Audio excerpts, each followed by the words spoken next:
And President Barack Obama says he will not apologize for arranging the release of Army Sergeant Bo Bergdahl from the Taliban in exchange for those 5 Taliban detainees. Now, earlier today, the president defended his decision to authorize the prisoner exchange without consulting Congress, saying that the administration was deeply concerned about Bergdahl's deteriorating health. The president also said, as commander-in-chief, he has the responsibility to the families of soldiers that go overseas to fight for the United States.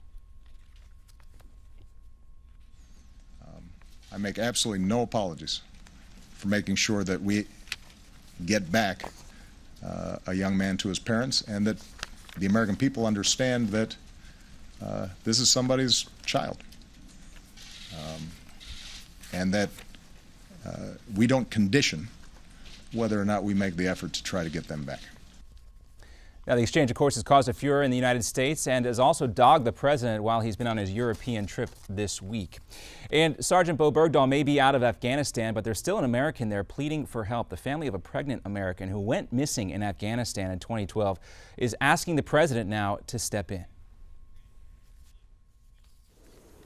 They are being held by the Taliban, we believe, because they're American and Canadian citizens, and we need to get somebody to come forward and help us, help them get back here safe and free. That is the father of the pregnant woman there you see on the right of the screen there, who's being held by the Taliban. The family received videos from an unidentified man claiming ties to the Taliban. They decided to make them public following Sergeant Bo Bergdahl's release, but the details surrounding their capture remain murky. The woman's husband was previously married to the sister of a Canadian man who spent 10 years in Guantanamo Bay. He was captured in 2002 at an al-Qaeda compound, so some concerns here. U.S. officials do not believe there is a link between the previous family tie and this particular capture. Now, a big shakeup today at General Motors. 15 employees have been fired and a handful of others disciplined because of those faulty ignition switches blamed for the deaths of at least 13 people.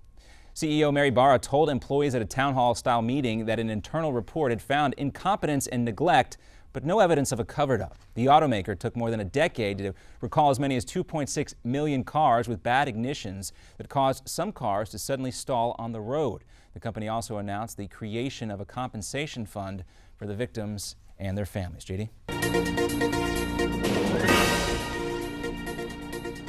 Well, right now, a manhunt is underway for a camouflage gunman described as armed and dangerous. Yesterday, he fatally shot 3 officers and forced a neighborhood lockdown in the city of New Brunswick, Canada. Mounties warned police around that city to stay inside, away from windows, and to lock their doors. The Mounties identified the man as Justin Berkey, 24, the city of Moncton, sorry about that, in the province of New Brunswick. The 3 deaths were the first Mounties killed by gunfire in the line of duty since November 2007. And word out today that U.S. officials have been having secret back-channel talks with Hamas over the last 6 months. This comes from the BuzzFeed website. The purpose of the talks, according to the article, is to discuss the U.S. role in the newly formed unity government. The website quotes 2 senior diplomatic sources with direct knowledge of the talks. The meetings were held between U.S. intermediaries and Hamas leadership. Topics include the ceasefire agreement with Israel and the recently formed unity government. Well, if that's true, that's a troubling report right there. And the LA Clippers are sold and have a new owner. Donald Sterling has agreed to sell the team to former Microsoft CEO Steve Ballmer for $2 billion. Sterling has made an agreement with the NBA to resolve all their differences and approve a deal negotiated by his wife, Shelly Sterling, to sell the team. That, according to his attorney. NBA owners, though, still have to approve the deal.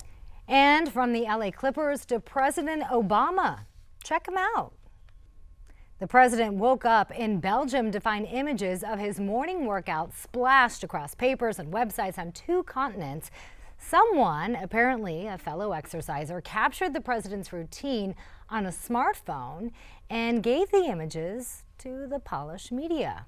So he's kind of a freeway guy.